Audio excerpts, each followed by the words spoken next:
What is going on, Trash Talkers? We are back with another episode for you.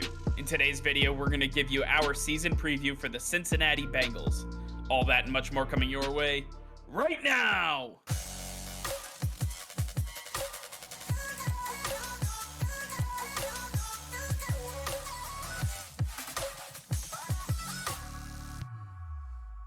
All right, before we get into today's video, be sure to hit that subscribe button and like the video as it will help us out tremendously. So sit back, relax, and enjoy today's video. All right, Nick, with the 2022 NFL season fast approaching, we have another season preview to get to. Today, we're going to be talking about the Cincinnati Bengals, going over their record predictions, but I want to start off with their key additions and losses to this team. The Cincinnati Bengals coming off of one of the best possible seasons they could have had, that Cinderella run all the way to the Super Bowl, coming just short to Matt Stafford and the Los Angeles Rams. They had some work to do on the offensive line. A lot of their issues came with not being able to protect Joe Burrow. Even after him getting injured in his rookie season, they hadn't addressed that offensive line. This offseason, they said, you know what? We have to absolutely address this offensive line. We have to make sure that the franchise quarterback that is Joe Burrow is protected at all times. And it started off with guys like Lyle Collins and Alex Cappa and Ted Karras, beefy guys who are proven in this league to be able to not only start quality games for your team. I believe that the entire right side of this offensive line has been overhauled to a point that they might be one of the best in the NFL.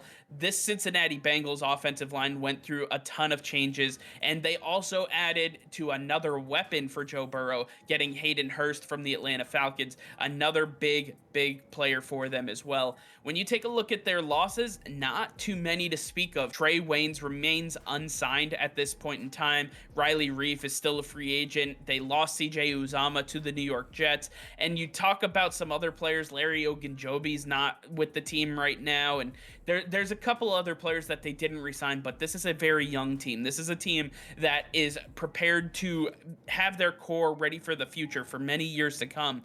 Nick, with all of that being said, with the lack of losses on this team and the key additions, what do their first 6 weeks look like in the 2022 season? Yeah, that's the key right there. They get to hold on to pretty much everybody that got them to the Super Bowl last year, which is a huge factor. And when we look at the first 6 games of the season, they start off hot, going 5-1, with their only loss coming in week 6 against the New Orleans Saints, a team that has had some big overhauls themselves. When you look at the first 5 games of the season where they go undefeated, the Steelers, the Cowboys, Jets, Dolphins, and Ravens, not too many big games here where they're going to have trouble. Cowboys, Jets, and Dolphins, teams that are not that great, teams that have made improvements, but are just not on the same level. The Steelers and Ravens, 2 teams in the division that are solid, getting better, but with Kenny Pickett being the new quarterback for the Steelers, I don't expect them to have much success in week 1. And the Ravens, they've made some improvements, but the wide receivers are not there for them. And I think that the Bengals defense will be able to take on this Ravens offense without much trouble. And we're not going to see the Ravens defense having that success against the Bengals. I think that it's going to be a pretty lopsided victory for the Cincinnati Bengals in week 5. But then in week 6, it's a different story. We've got a real contender here with the New Orleans Saints that have made some big overhauls themselves. Jarvis Landry and Tyrann Mathieu being 2 of the key guys that have signed recently. I think that the veteran presence for the Saints on both sides of the ball is going to be very tough for this young Cincinnati Bengals team. And at the end of the day, the Saints will be able to get it done with Jameis under center. I think that it's going to be a very high-scoring game with these 2 offenses, but we're going to see the Saints come out on top being the home team. Yeah, moving into the next 6 weeks, we already have a 5-1 record with a week 10 bye. That leaves 5 games over the next 6 weeks, and we see almost an exact replica of the first 6 weeks. We see a 3-game winning streak with a bye week, and then yet another game, so a 4-game total win streak with another Steelers victory in there. The Carolina Panthers are going to struggle all season long with the lack of effort that they have at the quarterback position. The Atlanta Falcons are in a true rebuild, and with the Cleveland Browns in week 8, we do not expect Deshaun Watson to be playing in this game. So it will be Jacoby Brissett under center, and the Cincinnati Bengals can easily handle all of these teams. But then we go to week 12, and the Tennessee Titans are one of those teams that can really shock a playoff bound team, especially with Derrick Henry fully healthy and ready to go. This is a guy that can absolutely wreck a defense's mindset and a defense's game plan because he is unstoppable at times. And this is going to be one of those games where he's at home and he's running through the very frail and small defensive line that the Cincinnati Bengals are trotting out there. I understand that they re-signed BJ Hill, but Larry Ogunjobi did provide a presence in the middle of the defense. While he might not have been super productive, he was a big body that was not easily moved. They are going to miss him in this matchup, and I believe that the Tennessee Titans will come out with a victory in this one.